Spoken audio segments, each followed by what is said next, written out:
ভালো পেলাম, ওই জন্য নিয়ে নিলাম। কেন বড় চিংড়ি দিয়ে হয় না? হয়, কত বড় চিংড়িগুলো, বুঝছো?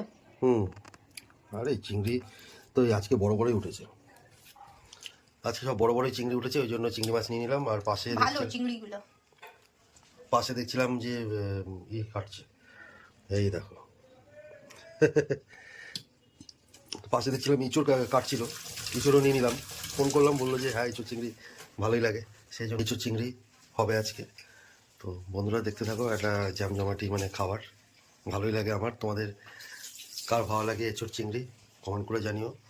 তো রান্না হতে থাকো, তোমরাও সঙ্গে থাকো, দেখতে থাকো। তোমাদের এঁচড়টা কি দেখাবো, বাজার থেকে নিয়ে আসার পরে ডলি প্রেশার কুকারে দিয়ে দিয়েছে। এই যে প্রেশার কুকারে দেখতে পেয়েছো, পুরো সিদ্ধ হয়ে গেছে। এই যে চিংড়ি ফ্রাই হয়ে গেছে, এখন এবার রান্না করা হবে এই এঁচড়ের সাথে। দেখেছো কি সুন্দর লাগছে এঁচড়গুলো, তাই তোমাদেরকে দেখাচ্ছি। আর এখানে আলু ভাজা হচ্ছে, আলু ফ্রাই। তারপরে সব কটাকে একসাথে ঘেটে ঘুটে এঁচড় চিংড়ি বানানো হবে। বাঙালির একটা প্রিয় খাদ্যের মধ্যেই পড়ে এঁচড় চিংড়ি, আমারও খুব প্রিয়। তোমাদের বন্ধুরা একদম টকবক টকবক করে ফুটছে, দেখতে পাচ্ছ। রান্না একদম ফুল কদমে চলছে। এরপরে তোমাদেরকে দেখাচ্ছি, দেখতে থাকো, সঙ্গে থাকো।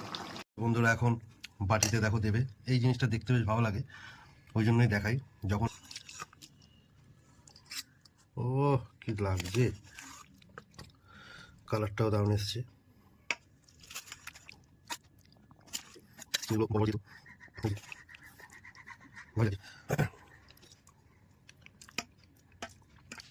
ও কি লাগছে বন্ধুরা, হেভি টেস্টি।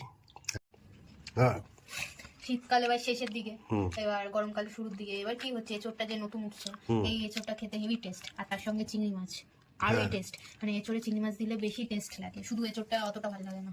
হ্যাঁ, এঁচড়ের সাথে চিংড়ি হলে একটু আলাদাই টেস্টি হয়। আর এই আমাদের প্রথম শুরু হলো এবার, মানে এঁচড় আনা বাড়িতে এই শীতের শেষের দিক থেকে শুরু হলো।